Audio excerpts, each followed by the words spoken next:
From the Wolstein Center on the campus of Cleveland State University, this is the Cleveland Cavaliers Wine Gold Scrimmage powered by FirstEnergy. Alongside Bally Sports Ohio, Cleveland Cavaliers studio host Kaylee Griffin, I'm Scott Zarilla.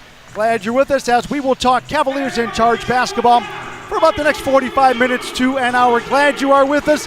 And before we talk basketball, Kaylee, great to have you back in the CLE. I know a lot of your fans out there happy to see you back as well. Oh, Scott, it's great to be back. It's been 3 years. Hard to believe already. Time flies. But Cleveland's always had a special place in my heart after the year I spent here. And what an amazing time to be back in the city and with this organization. A lot to look forward to in this upcoming season. And we'll break some of that down coming up in the next hour. In the next hour, we'll also get a chance to see what goes out on the floor. Much of that is going to be the team will be scrimmaging for a little bit. They'll also do some behind-the-scenes skills and drills, things of that nature, and maybe a competition or two at the end. And Kaylee, you and I fortunate enough to be able to attend practices through the better part of the season. And when you get to see a lot of behind-the-scenes stuff, that's always a lot of fun. Oh, absolutely. We get to see a little taste of how this team is gelling already early in the preseason. And now fans out here today at Cleveland State will get a chance to see them going through some of those drills that they do at practice, how they just genuinely enjoy being around each other. And we'll get a sneak peek at what Cavs fans are going to see out on the court this season with a little scrimmage action. So a lot to look forward to, a primer for a busy day of sports here in Cleveland. And what a way to get this day started, a sneak peek at this 2022-23 Cavs team. We're also hoping to have a couple of guests up on stage with us to help talk us through.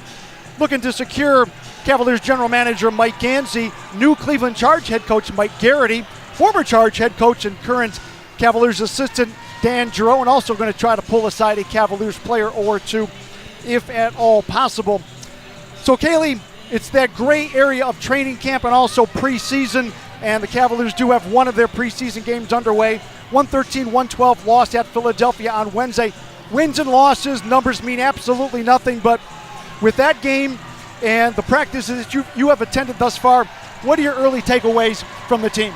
I think the biggest thing that I've taken away so far is that this team genuinely enjoys being around each other. I think that's an underrated part of success in the NBA is players just enjoying the time that they're on the floor together and off the floor. And this is a young team, so building that camaraderie already, you're seeing it behind the scenes, and it's truly special. I think we got a good glimpse of that in the first half against Philly. They won that first half, and that should be a big point of emphasis because Philly was playing their starters at that point as well. Now, JV Bickerstaff has been very honest in saying he doesn't know what the rotations are going to look like right now. He doesn't know what minutes are going to be filled by certain players. So this is an opportunity where there's healthy competition amongst these players to see who is going to be in that starting small forward position. And we've seen it behind the scenes at practice. I think we saw a glimpse of that during that first preseason game. And we're going to see that throughout the rest of the preseason as well.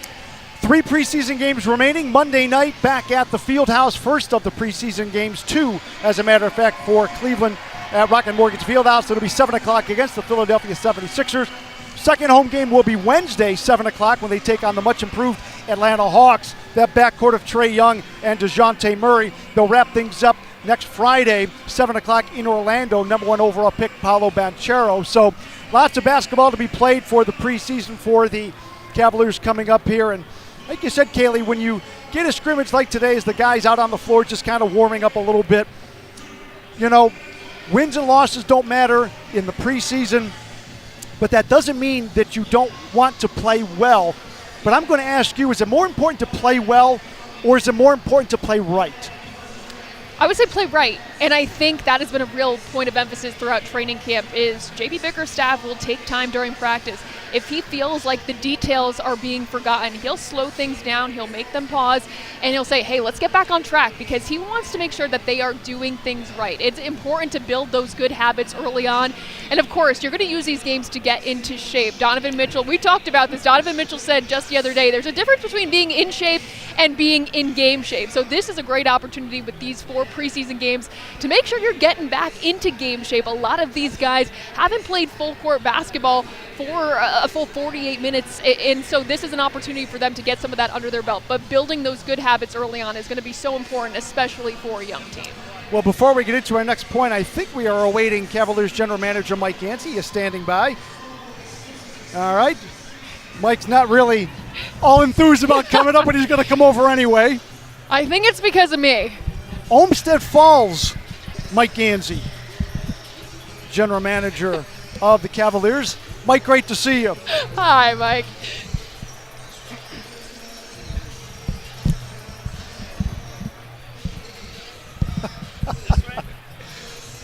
Having trouble putting the headset on, but that's all right. As long as he continues to acquire talent, we're all right with it. Well, Mike, great to have you talk with us as usual. Thank you for having me. Thank you. Hey, Mike, a couple of things to talk about, but right out of the gate, I know you can't tell us too much, but we were told about a week ago Evan Mobley sprained an ankle, 1 to 2 weeks out. It's been about a week from that time. I'm bad at math, but about halfway through, what can you tell us about the status of Evan? No, he's obviously moving around much better, feeling good.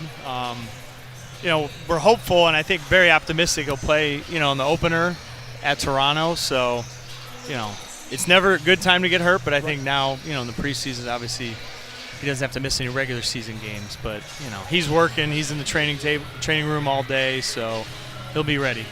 Hey, Mike, I know you can't tell us everything, but if you can pull the curtain back just a little bit, the acquisition of Donovan Mitchell. Three-time All-Stars don't grow on trees. They certainly don't fall off onto the ground where you can just pick them up and walk away with them. Give us a little bit what you can of the acquisition of him and your personal thoughts when it's like, oh my God, we actually got Donovan Mitchell. Yeah, no, I mean, obviously we're super, super excited to get him. And these trades they're different in this league. You don't know. You talk to teams about players, this and that, and you don't know if you're really in it, if they're really interested in doing something with you, and it just kind of, build over summer league into July, into August, and, obviously Utah seems like they're going in a different direction, and, we just kind of had enough to be the best offer for them, and we got Donovan, and we're really excited because, like you said, he fits in right with our group, and gives us even another dimension along with Darius on the perimeter, and we're really, really excited to have him.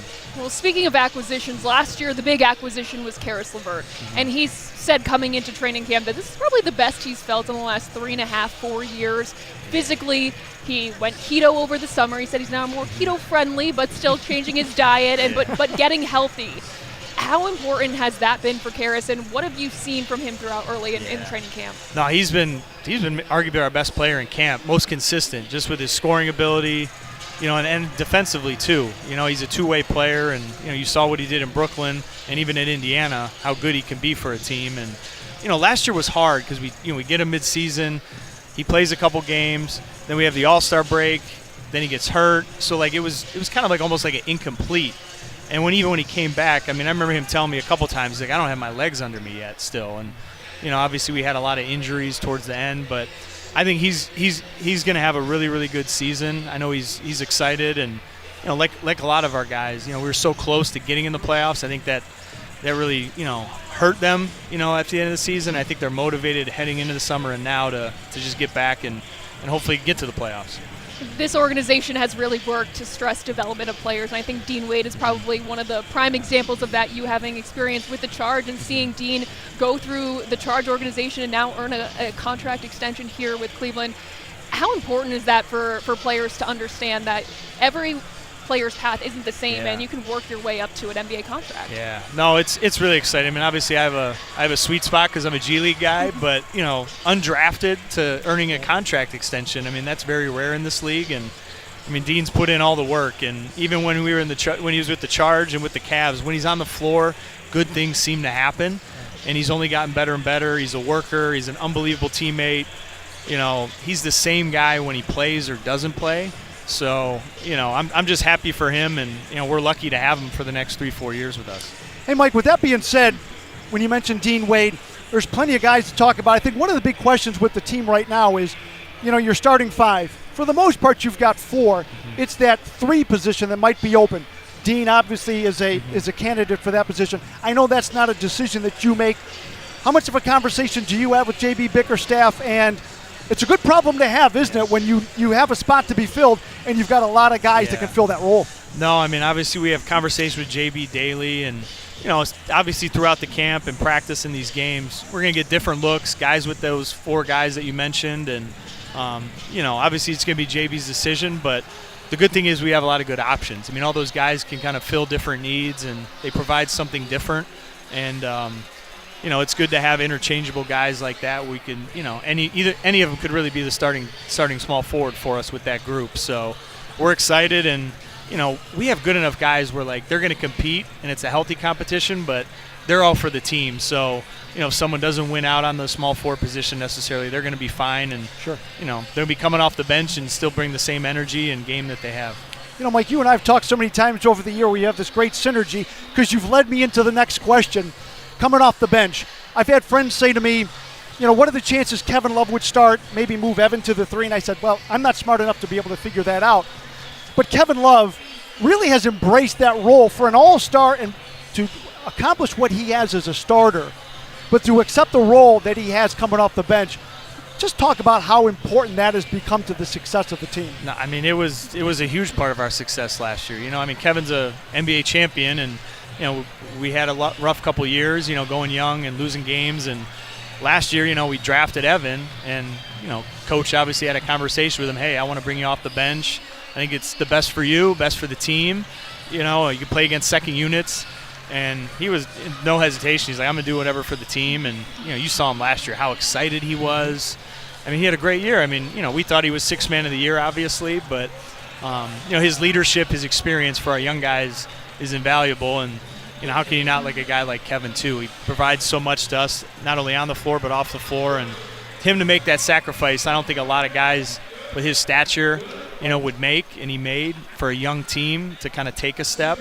And, we need him, so we're excited. When you talk about accepting your role, I think Ricky Rubio coming in last season was a perfect example of finding his niche in this situation. He's obviously moved around a lot, and then a big loss when he got hurt last year. What did it mean to be able to bring him back and the track that you've seen him on in his recovery so far? No, I mean, one, it was huge to bring him back. I mean, it was a no-brainer. I mean, even after we traded him and knew he was going to be an unrestricted free agent, we're like, we got to try and bring him back. Even though we knew he'd miss some time, obviously, but he was like the heart and soul of our team, and he helped Darius, he helped all our young guys, and he's just a winner. He makes guys better, and I think like it hurt a lot with Jetty and Kevin, especially with that second unit as the year went on. I remember I had conversations with both of them saying like, man, I got to work so hard now because Ricky's not here, and because Ricky just puts it on the plate and you just got to finish, shoot or whatever. So we're just super excited to have him.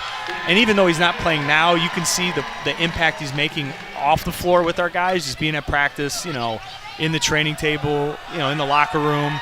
And, when he comes back, we get half of what Ricky was last year. We'll be very, very happy. And you brought in Raul Neto, who seems to have fit in almost seamlessly with that second unit so far. Mm-hmm. He's a player who's already spoken about accepting any role that he's given here. He's been a starter, come off the bench. He said he's willing to take on any role. What has he already meant to that second unit? What have you seen from him so far? Yeah, I mean, obviously last year we had so many injuries. I think we ended up having 10 different point guard ball handlers that we had, basically play heavy minutes for us, just, with COVID injuries. And, with Ricky, with Raul, and even Robin, they were our top 3 free agent targets, and we got them all. So, I think it's just showing what the Cavs can do. People want to be with us, but with Raul, I mean, he's a pro. He's been around the league. He's got experience, and, that was a big hole for us last year that we wanted to fill, and he's going to fill that. Mike, I got the wraps on, but I got to ask you one more quick question. We can't talk Cavaliers without talking Darius Garland. His game has trended upward every season. We talked about Donovan. There aren't many backcourts. I referenced Atlanta coming up on Wednesday. There aren't many backcourts in the league that are going to match the Cavaliers. Yeah. How excited are you about what they can do together? Yeah, I mean, we're super excited. I mean, and the thing is, one, they're good kids, high character guys, but they're unselfish. They play unselfish basketball. So you saw even in Philly the other night, they fit in well, and they're almost too unselfish. I think they both want to fit in so hard with the group, and they're going to be great. I mean, they're just Darius obviously took a huge step last year, and I think he's only going to get better and better. So we're really, really excited about our backcourt for the future. Mike, always great to catch up with you. Thanks for the insight. Appreciate it, bud. Best of luck this year. Right. Looking forward to it. Go Guardians. You bet. And go Charge. Thanks, Z-Man. Mike Ganty, General Manager of the Cavaliers, joining us, giving us some nice behind-the-scenes information. And we got to talk to him, about an hour or so. And we've got another victim, I guess we'll call him, Dan Giroux. Oh, yeah. Dan knows what he's doing. Dan, good to see you again. Brother? How are you? Dan Giroux joining us. Cleveland Charge head coach from a season ago, right back with the Cavaliers, player development, assistant coach. Dan, great to see you again. Been a while. Great to see you guys. Yeah, Hey, you got to be comfortable being in this building. It was like home. I walked in, I knew right where to go. All the other coaches were like, "Where are we? What's going on?" I was like, "Oh yeah, it's down here." Hey Dan, before we talk Cavaliers, I do want to talk about your time as head coach of the Charge. Sure. You were given that opportunity last year, and as a player development coach with the Cavaliers, assistant coach, to be given that opportunity to be the head man. I joke with coaches all the time. The biggest 18 inches in the league is from the assistant coach to head coach. Your thoughts on last year? You seem like you had a lot of fun. What were your takeaways? Yeah, I mean, I think the key for that we talked about a lot last year as well was like our environment was really the key for what we were trying to build. We needed to replicate the Cavalier environment. I think the 18 inches as you slide over, all of a sudden you're like, oh, wow, I have to control this environment. It's time day by day by day. And I think the biggest key was like seeing the G League players, understanding, having that empathy for what they're doing every day, I think was such a critical piece for coming back to the Cavaliers. And then me and JB talked a lot this summer, and my biggest thing was like, yeah, I get why sometimes when I suggested things, you were like, come on, man. Because I didn't realize what you were going through that day and how many things are on that plate. And I think that was the key, and I thought we did a really good job of, and I think we wanted to really focus on that whole critical piece of the environment, the players, the staff, the assistant coaching staff, the strength and conditioning staff, the training staff, our operations staff, everything that went involved there I thought was so cool to like, in a sense, we created that because coming from Canton to Cleveland, we were kind of working with a blank canvas. And Dan, we've seen a lot of players. I mean, ballpark, the NBA is about 50% players that have spent time in the G League. Yeah. You can name the names. First and foremost, Dean Wade. We can talk about him in a moment. Pascal Siakam, Duncan Robinson, lots of guys that got their start in the G League. So a lot of fans that don't realize there's a lot of value in the G League and a lot of talent in the G League. Yeah, and I think that's the piece is like the basketball is so good. It's so competitive. I think we at times think about the assignment players, the two-way players, but a lot of guys on our team last year were former NBA players that are trying to get right back in. And we had obviously a ton of call-ups and a ton of deals with how COVID helped, hurt the NBA, but then obviously got the G League guys to their NBA rosters and things like that.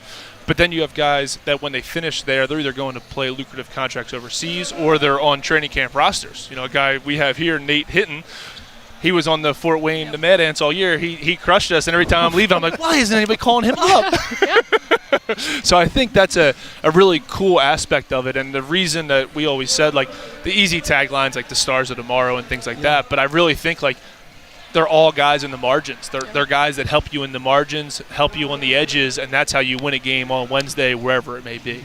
You touched on it being a blank canvas, going from Canton to Cleveland. I think you probably can speak to it better than anyone, how beneficial it was to move the team to Cleveland, to have this team play here in downtown Cleveland, to have some of the resources with the Cavs right down the street. Yeah, I think it was such a familiarity for our whole organization. So even coaches that want to do it, players that are, Dylan Windler gets assigned to us. It's not, you're not going anywhere different. Yeah. Like I always joke, like the logistics were the same. We played downtown, we flew from Cleveland Airport, and we practiced in Independence. So I think it was being able to like normalize that was so interesting for me to begin with, because I didn't realize like, oh yeah, when you actually get on assignment to Canton, it's like a different day.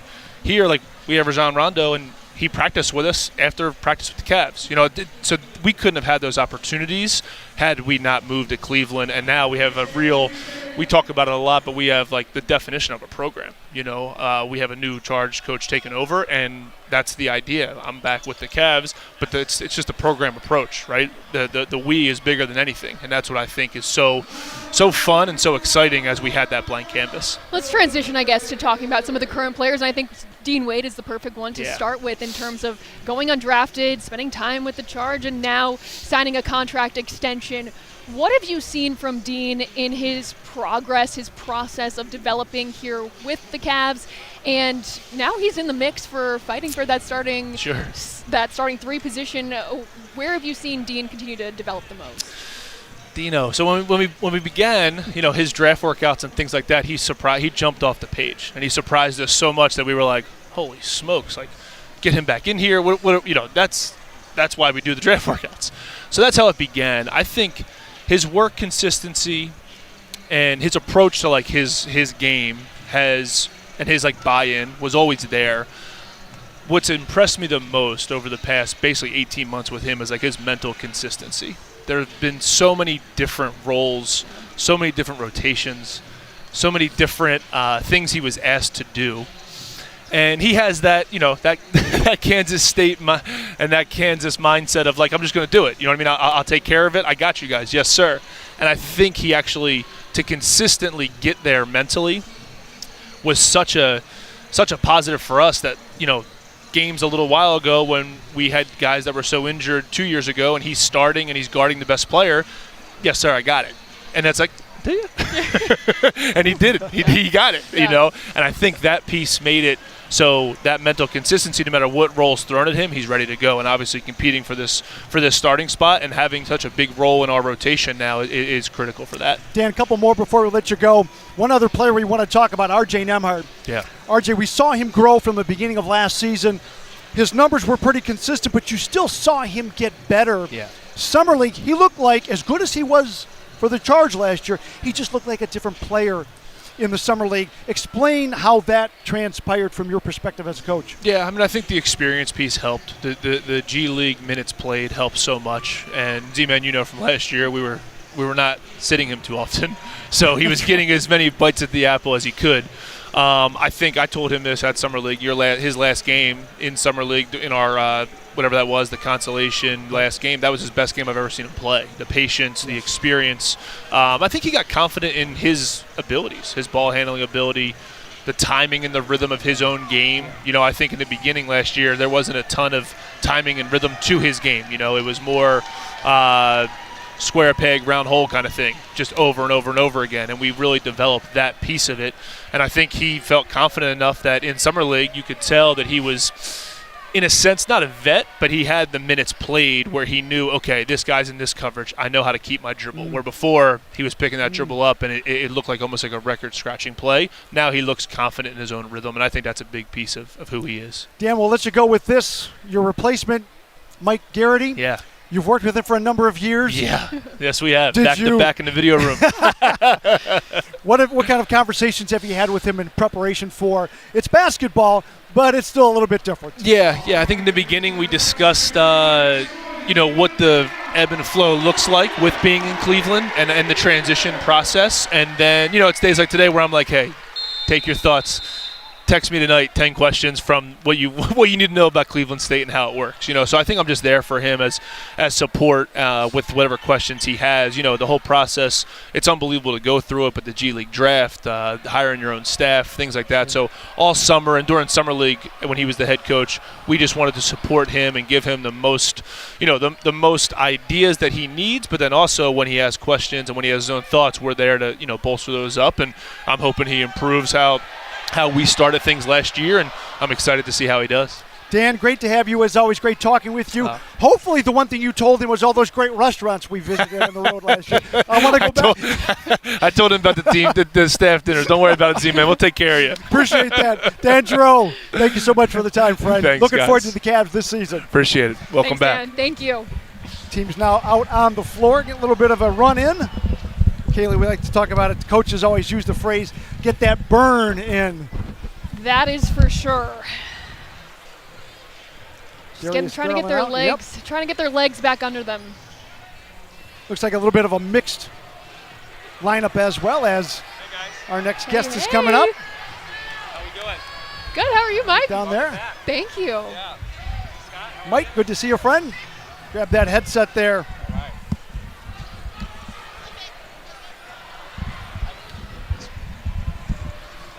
Haven't been a head coach off. That's all right. Mike, great to have you. Yeah, thanks for having me. New head coach. How's that sound? That sounds good. Yeah, Yeah? I like it. It's exciting.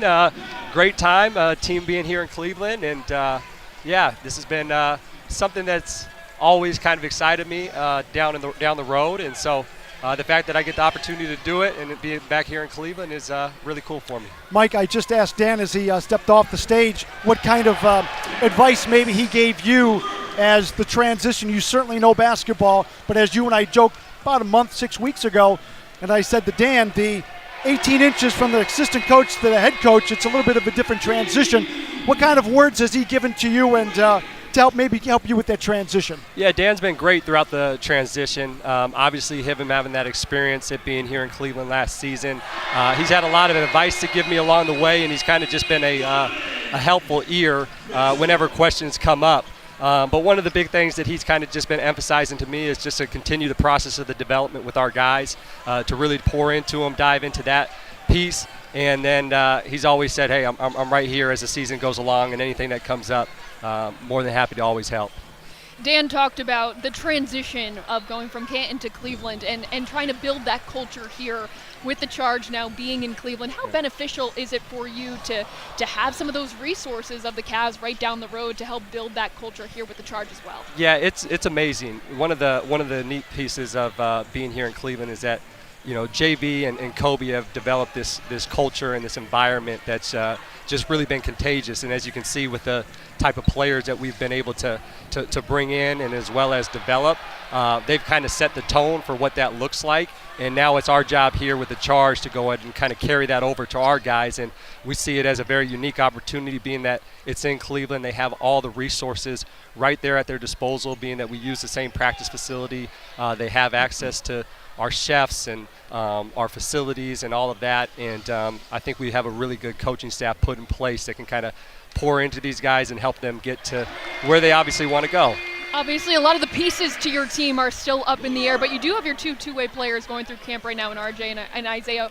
What have you seen from them so far in camp, and what are some of your expectations for them as the season progresses? Yeah, so RJ, worked his tail off this past off season, and really from the end of last season up until Summer League, he was one of those guys that was around all summer long and was constantly working, seeking out help from the coaches, and saw a lot of great strides from him, and it carried over to the Summer League where he played really well.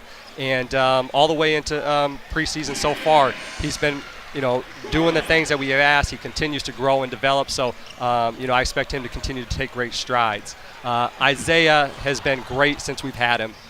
Just has an amazing character. He's got leadership qualities to him, and he's been great using his voice, but he's constantly trying to learn. He's constantly seeking out help from coaches, and wants to get every edge that he possibly can to be successful in this NBA. So I think he's going to be awesome for our team. He's got a great skill set. He's very well-rounded as far as that goes. So we look forward to using him and helping him grow this upcoming season. Mike, this is season number 10 for you, I believe, when Yep. we talked about it. So player development, assistant coach, not so much advantage, but now that you'll be a head coach this upcoming season, with everything you've done with the Cavaliers organization in the past, how does that help you maybe moving forward with your head coaching? The fact that you work with the guys out on the floor, in the locker room, then working with X's and O's and explaining what you're looking for, how does that help? Yeah, I think one of the great things about kind of my journey up until this point is I've had a chance to kind of work at all the different departments. I came in the video room. I served in a player development role. I've served in an assistant coaching role, and now get to move into this seat. JB's been extremely helpful throughout this process with me, and has kind of told me as I go through this and all along, anytime you have questions or anything that you need, I'm here to assist you and help to make this transition as smooth as possible, and as successful for you as it can be. So I think all the different steps along the way have kind of prepared me in different areas, from a scouting standpoint, from a development on the court. And I think for us, we really value player development, especially in the G League. We want to pour into those guys in all areas, not just the basketball, but the nutrition, the sleep, the strength and conditioning, the community relations. So I think just having that background and understanding all that it encompasses will be really helpful for our guys. I joked with Dan about this, and you and I talked earlier, as I said, for you, it's the whole package now. You don't kind of get to just pick and choose your little part and then turn away. When you look at everything that is involved, how excited are you in the fact that it becomes more than just your piece of the pie that you've been doing, and now you're really expanding into a lot of different things? Yeah, so the whole entire process so far since I really took over in the position, obviously I'm really invested with what the Cavs are doing, but we've had our staff in place for the last few weeks and really being able to kind of get prepared for our training camp and what's to come and having those conversations. And so from that point, it's been a different responsibility, but it's been really fun for me to kind of take on. So obviously the head coaching piece will be something that's new and different, but I got my feet wet in Summer League and got a chance to do it. So I felt what that's like to be in a game, and I'm thankful they gave me the opportunity to kind of get that experience early on versus November 4th. You mentioned being really involved with the Cavs so far in the preseason. Obviously, fans getting a chance to see them scrimmage right now. Darius described it as the vibes being immaculate around the group so far in the preseason during training camp. I know there's been a big emphasis on getting legs underneath them, guys getting conditioning. Who are some of the players that have stood out to you so far during training camp? I think the group has been amazing, and I don't think DG's hyping it up when he says the vibes have been great, because they really have been. And again, it goes back to the environment that's just been created through our coaching staff and Kobe, but then also just our players. We just are so fortunate. We have such a great group of guys. And honestly, you look around our entire roster, and they're good people. And that's something that Kobe and JB have invested in. It's the character. We want high character guys, but also guys that are able to play on that floor. And so it's been a really good preseason. Obviously, it's fun seeing Donovan now jumping into the mix, and DG, and it was really neat watching those guys in Philly in that first preseason game. I thought the whole entire roster got to play, which was great, but they all were able to showcase and do what they do. You talk so much about the development and how that's such a critical piece of what the Charge is doing, but how about the development of some of the players in the Cavs organization? I mean, Darius Garland, what he accomplished in 3 seasons, seeing Dean Wade go through the Charge organization to get that contract extension. How would you describe the development process that the Cavs are doing as well? Yeah, it's a true testament to the process that we kind of put in place those years ago. And you mentioned some of the names, but the pieces that we have drafted and that we've kind of seen evolve over the years. What Darius did last year was remarkable. It was amazing. We all knew that he had the talent, and to just see him take that huge jump was really neat. Dean Wade, a guy who played with our Charge team, and and to see him play starters minutes, and last season and fill in when Lowry was out, and now continuing to evolve his game. So, Lamar Stevens, another guy who's was a two-way originally and has now become a roster guy and had major impact last year. So we're really pouring into those players that are here now and seeing them year to year take those steps. And it doesn't happen overnight, and it's something that we can get to. Well, Mike, we appreciate you taking the time. Want to get you back out. I know you're probably itching to get over on the floor, although you do have to get accustomed to dealing with me on a basically daily basis. But we look forward to Friday, November the 4th, here at the Wolstein Center for the Game 1 against Motor City. Looking forward to it, my friend. Sounds great. Thanks for having me, guys. Thanks for being Mike here. Garrity, new head coach of the Cleveland Charge, as the guys back and forth running. And Lamar Stevens doing his thing. I didn't get a chance. I was hoping to ask Mike about something you and I spoke about, Kaylee, a couple of times. Talent is one thing. You'd much rather have talent than many other things. However, the one thing that the Cavaliers certainly do is they play hard. They play hard last year. JB mentioned it all the time. If you can bring guys to the forefront of playing hard first and foremost, you're going to give yourself an opportunity almost every night. That's a mentality, and that's a mindset, and that's something that this organization has preached. They started, especially last year, going in and focusing on, hey, we have the talent to beat almost every team that we come up against, but if we play hard, almost guaranteed giving ourselves an opportunity to do so. This team, obviously, one of the youngest in the NBA right now, and still proving they were a two seed in the East for quite a bit of time last year. Right. And that had a lot to do with them just going out there and playing hard. Obviously, the chemistry was being built. and they dealt with some injuries and some illnesses along the way. But this is a team who is coming in and they're developing players, but they've set the mindset of, hey, we're going to come in and we're going to play hard, and that has led to many wins for this group.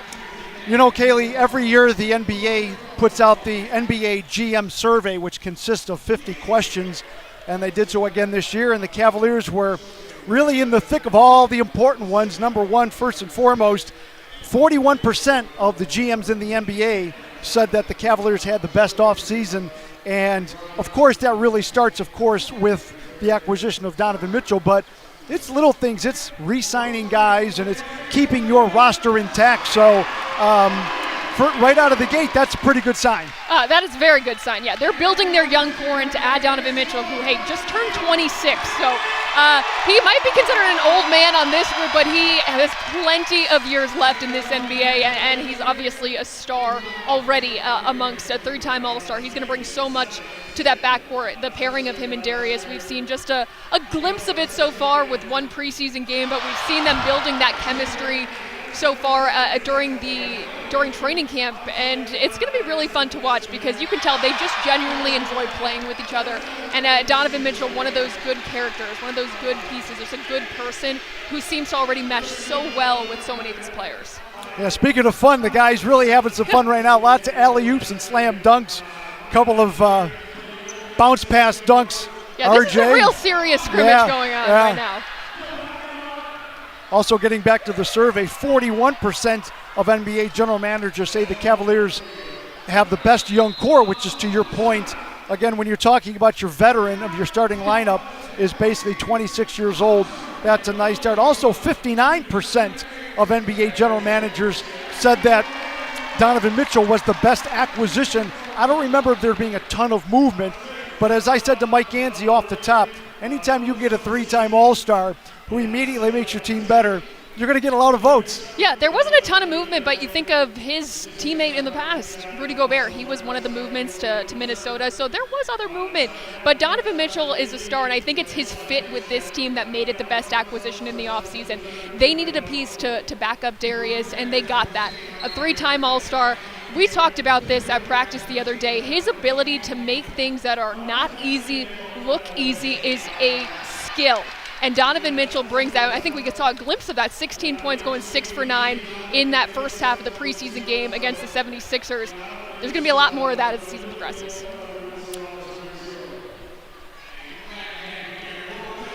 Hey, don't forget, you can get your tickets to the Cavaliers opening night, and you can see the Cavs take on the Washington Wizards on Sunday, October the 23rd at 7 p.m. All fans in attendance will receive a giveaway t-shirt presented by Cleveland Clinic. So I encourage you to visit Cavs.com/tickets now to get your tickets. Can't wait. Opening night. Cavaliers, you see on your screen there. Core 4, if you will. That is a nice start. And not to minimize, real quick, not to minimize who will or will not be the number 3, but when you can run out that 4 to start, if you're not excited about that, folks, I'm not sure what you're looking for. I totally agree. And JB has been very honest in saying he wanted healthy competition throughout training camp, and this is what he's seen so far. Players are fighting for positions here. They know that 3 spot is open, but hey, they want to put the best players out there on the floor. Who is going to be the backup for those 4 as well? There's a lot to go on, and hey, we talked about this as well. Depth is never a bad thing. And this team has a lot of depth. We've seen it throughout training camp. These guys are going out there and giving it their all. And the Cavs are going to have to make some tough decisions because they've got a lot of really talented players in training camp right now. And it's going to be interesting to see how some of these things shake out. But again, depth certainly never an issue, and the Cavs have that depth right now, which is a good thing. Dean Wade with the bomb 3 from the right slot. I want to go back to something you mentioned before I did that read a moment ago, Kaylee. We had talked at practice the other day. I had referenced to you, Donovan makes things look so easy. Darius is so smooth. There aren't a whole lot of backcourts like what the Cavaliers have, so between smooth and easy, it's going to be a lot of fun between those two. And they're going to, not only are they talented in and of themselves, they're going to make each other better. Absolutely. They're taking pressure off one another because they have both kind of had to be the guy last season in terms of being a facilitator, not only for themselves, but also for their teammates. And now they can strike a balance. One can be an attacker, one can be a facilitator. They can switch on and off. JB is going to have the ability to play one on the court, have them sub in for each other. There's a lot of different ways that they can play this. So it's going to make it easier for both of them, and I think that ultimately just is going to lead to success for this team. There may be some bumps, obviously, along the way. You got to figure out how to use them accordingly and what's going to play to the strength of this team. But to have a pairing of Donovan Mitchell and Darius Garland, 2 All-Stars, hey, that's a really good thing. I mean, how much fun is it going to be against the Hawks? And I don't necessarily mean this Wednesday for a preseason game, but in the future, Phoenix, Chris Paul, and Devin Booker. I mean, the matchups that just in the backcourt alone are going to be, and it's used the cliche 1,000 times, it's going to be worth the price of admission. It really is, and I think we're going to get our first glimpse of that when the Hawks come in. And hey, the Hawks are in Abu Dhabi right now, so we'll be able to see how they are responding in terms of jet lag when they come to town. But it's going to be certainly worth the price of admission throughout this season. I think Donovan and DG are going to put on a show on a nightly basis. Backcourts are honestly, it feels like the focus right now with the NBA. There's so much focus on guard play. And to have the 1-2 punch that this Cavs team has put together in the offseason is going to make them so dangerous. And we haven't even talked about the 1-2 punch they have in the low block as well with J.A. and Evan Mobley.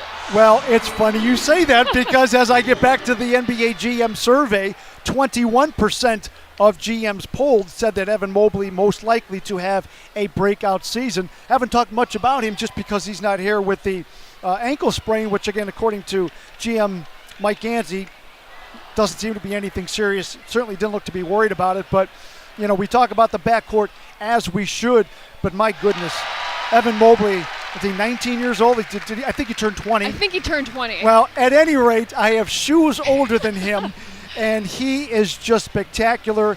And for 21% of the GMs to say he's most likely to have a breakout season, I hope 21% of the GMs are correct, because if he gets so much better, my goodness, look out. Well, that's what I was just going to say, is a breakout season given the rookie season we saw from him. I mean, if he's having a breakout from the rookie season we saw, then hey, he is taking a huge step. But that's not out of the question, because he knows that he is a centerpiece of what this team is doing, what they're building around, but he didn't feel that pressure. He was actually asked about that during training camp, and he said, I try to keep it even-keeled. I know that I'm a big part of what this organization is looking to build upon, but he is kind of just a steady player. He has that steady mindset, and I think he understands and is kind of building off of that pressure. He knows that he's going to play such an important part of this team, and hey, if he can have a breakout season from what we saw last year, look out. Actually, Evan is 21 years old, okay, but the number 3 overall pick, 15 points, 8 rebounds, and just about 1.5 block shots per contest. So if you're going to get better than that, boy, that's going to be scary. Guys still doing their thing at the other end of the floor. Don't forget, you can head to the online team shop now to secure the new Cavs Association and Icon jerseys featuring the team's refreshed brand identity and logo collection. Visit Cavs.com/shop now to see the entire collection. And you know, Kaylee, you and I were given some nice little quarter zips. We were talking about the color schemes and the logo and the fonts and everything. I like them. I like it. We are looking sharp today, that is for sure. We see a bunch of people out here wearing the white quarter zips as well, and they stand out. I know you were talking about maybe getting one for yourself, so you should head on over to the team store, because this gear is what it's all about. It really is. And finally, when we get back to that GM survey, one of the last things that we're talking about is picking a team, and the consensus, as strong as the East is, the consensus was for Cavs to finish 6th. In and of itself, that's fantastic. The East is really strong. Your thoughts on, and I'm not going to hold you to it, but I would say 4 to 6 sounds about right, and it's always with the disclaimer, barring cataclysmic injuries to different teams, different players. I would say that the GMs probably got it right. I think this is probably the most parity we've seen in both leagues in a very long time. The West is super deep. They've always kind of been deep in recent years, but it seems like they got even deeper with teams like Portland getting healthy, the Clippers getting healthy, Denver getting healthy. So it's going to be interesting to see how the West plays out. But the East is probably the strongest it's been in a while. You talk about teams like Milwaukee, Boston, who was in the finals last year, Philadelphia. A lot of talent in Philadelphia. They really are. There's a lot of talent. So I think that 4 to 6 range is probably a safe bet for this Cavs team, obviously barring injuries, anything crazy that happens along the season. But if this Cavs team can finish in that 4 to 6 range, given the young core that they have, one of the youngest teams in the NBA, that is a really good sign for the future, because these teams continue to get older, but this Cavs team is building for the future. Donovan Mitchell leading the team in a not bad rendition of Happy Birthday to that young man at center floor. Yeah, we talked about Atlanta a little bit, and the one team that understandably always seems to fall under the radar, and they shouldn't, the Miami Heat. I was just going to say. You know, they play hard. They play right. They're difficult every night. They lost P.J. Tucker, but that's really all they lost in the offseason. They are going to be a team to be reckoned with. They were one of the best teams in the Eastern Conference last year, and they're poised to be one of the best teams again. So it is interesting that Miami always seems to fall under the radar. But, yeah, the East is continuing to get stronger, but the Cavs are climbing up there as well. All right, I guess R.J. Nemheart is leading a different version of Happy Birthday. I've never heard this one, thankfully, and I've had lots of birthdays. This is just a classic example of the fun and the camaraderie of the team. And you and I have been around a lot of teams. You don't see a lot of this. No, you don't. And what a moment for this oh my goodness young kid out there, having the Cavs team sing to them, dance around him. This is what it's all about. That is fantastic. And you know, Kaylee, you know, you talk about camaraderie and teamwork and veteran leadership, and a lot of times people will say, because yeah, you definitely want the talent, but when you have that sort of togetherness, that's not, you can't make that up. That's genuine, and that comes across out on the floor. If you're down and you maybe take a bad shot or miss me being wide open, I'm not going to hold it against you. And I think that some teams, when you think about it, the good teams are like this. The lousy teams don't have that. Absolutely, and you spoke to veteran leadership, and I don't think it can be understated, especially when you're building a team with so many young players, to have veterans that buy in, and that's what this Cavs team has with a number of players. Starting with Kevin Love, they built such a good core of young players, but they've built such a good core of veteran leadership around them. And you can see them all buy into this. They genuinely enjoy being around each other. Today, just another example of that. All right, a little bit of a slam dunk competition going on. Mamadou Diakite can't get it to go. You know, I always kind of wanted to be a judge. Every All-Star weekend for all my life, I've watched them, and I've always thought that the guys on the floor did an awful job. Not bad. Now, but that's not a 9 or a 10. No, that's agreed. a good 7.8. Yes. I mean, I certainly can't do it, but that's pretty good. What do we got up next? Is that Sharif Cooper as the basketball? I don't have the roster in front of me, but Sharif, I believe, would be the smallest participant on the floor. All right. How many chances does a player get? I say 3 at the very most. I say 3 at the very most, but if you miss your first dunk, I'm kind of off of it. And I feel that way in the dunk contest. When I watch it at All-Star Weekend, if you're missing that first dunk, it just kind of loses it for me. Well, that's true. It looks like Sharif looks like he's waving off. He may be done. Yeah, I think he's given up. He's in 2, and that's it. Donovan Mitchell is our on-floor host. Who's next? Dean Wade, the sharpshooter, the big man. Normally, big men don't necessarily do all that well in dunk competitions. And based on the first one. See, I'm off of it now. This is how I feel about dunk contests. Like, you miss the first, and then, good effort. I definitely think they need to get a second chance. But if you miss it, I think you got to make the first dunk. There you go. It's not bad. Good recovery. Yeah, good recovery. Good recovery. But it's always kind of more fun watching smaller guys because they've got to jump higher, and it looks more spectacular. What do we got? RJ possibly? And Kevin Love. Or is this a team versus team dunk competition? Now, I tell you what, watching Nate Hinton for the Fort Wayne Mad Ants, he needs to do something because he is a high flyer. It looks like they're passing the ball around. No one wants to be next, but are we looking at Kevin Love? Well, Kevin Love looks to be trying to lead the team in something. Oh, I think they're trying to get Spider Mitchell out there. There we go. Towel is off. He is spectacular, folks. If you haven't seen much of Donovan Mitchell, make sure you tune in this year because, as we said earlier, he makes it easy. He is a go-to guy.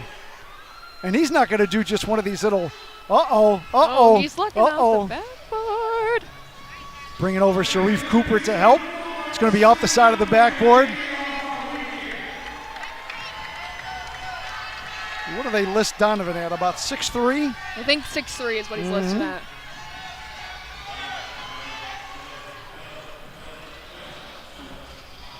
All right, Sharif, got to do better than that.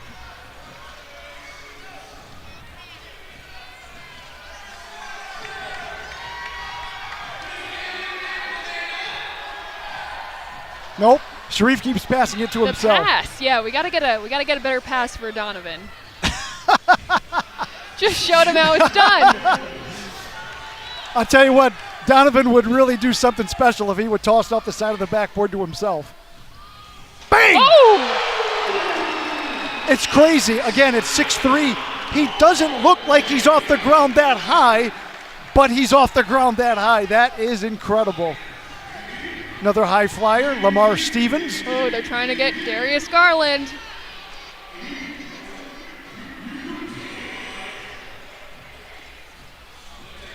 I tell you what, I dunked twice in high school. Not in a game, but at practice. If I could dunk on a regular basis, I would dunk on a regular basis. But I guess when you dunk as easy as they do.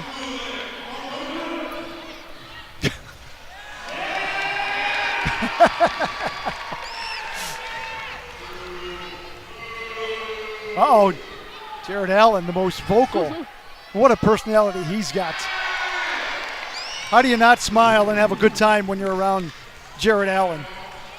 It's honestly hard not to smile when you just watch this group in general because of how you're seeing it right now. How they are on each other all the time, but it's obviously all in good fun. They enjoy being around each other, and I don't think, we've said it many times in here, but you can't stress it enough how important that is for the success of a team, and this team has that. It shows, and again, coupling that with the hard work ethic of last year that JB preaches, when you play hard and you have fun and you play for your teammates, that is half the battle. It is half the battle. Now, teams without a lot of talent, that certainly plays into it. That's not bad. That goes a long way. It goes a long way, but some of those intangibles certainly can make a difference. Because at the end of the day, only one team is going to win. And at the end of the season, only one team holds up that trophy. Yep.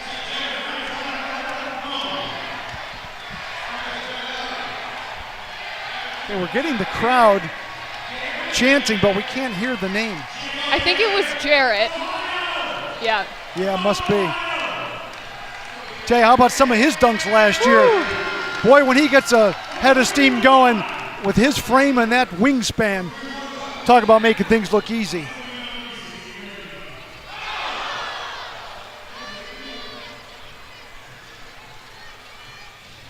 There's Evan out on the floor. I just happened to notice him in a Swish sweatshirt over to the right. He and brother Isaiah. Looking forward to Isaiah doing his thing with the Charge this season. One of the two-ways for the Cavaliers alongside RJ Nemheart. It's like Jared Allen going to try the old Julius Erving, Michael Jordan. Uh-oh. Kevin didn't want to stay in.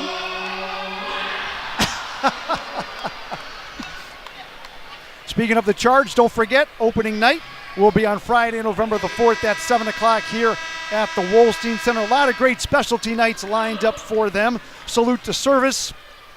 Also, Marvel Superhero Day presented by Immaculate Cleaning. There will be a Black Panther jersey handed out. You can see them on your screen. A Cleveland Charge night. Really looking forward to that. 7 of my best years in professional basketball were with the Cleveland Rockers. Charge night with that great tie-dye shirt to be handed out. Superman night. Now, I'm not much of a new wave music type of guy, but the MGK night. Machine Gun Kelly, you see his black jersey on the right. A lot of fun nights lined up here at the Wolstein Center. Go to ClevelandCharge.com to get your tickets.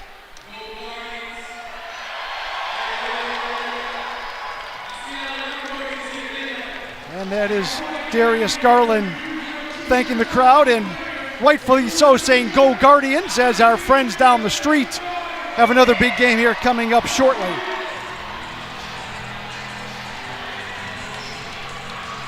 There you see the upcoming schedule as the preseason will go through October the 14th. 2 more here at the Fieldhouse, then you get into the regular season at the Raptors at Chicago. Home opener October 23rd versus Washington at the Fieldhouse at 7 o'clock. Don't forget, tickets for all home preseason and regular season games are on sale now. Go to Cavs.com/tickets today. Grab your seats for an upcoming game at Rocket Mortgage Fieldhouse. Well, Kaylee Griffin, that was a little bit of fun. What do you think? Not too bad. That was a great primer to the season. The fans in here, you can tell they're excited for what's to come. Obviously, everyone's got to get out of here to watch the Guardians. That's right. Game 2 of the Wild Card Series. But just a fun morning here at Cleveland State. A lot to look forward to with this Cavs team, with the Charge as well. I know you're gearing up for it as well. We're looking forward to it all starting in just a few days. It's going to be fun and great to have you back in Cleveland, Kaylee. Thank you so much, guys. So for my partner, Kaylee Griffin, I'm Scott Zarilla. Thanks so much for tuning in to today's Cleveland Cavaliers Wine Gold Scrimmage, powered by FirstEnergy. Have a great day, everybody.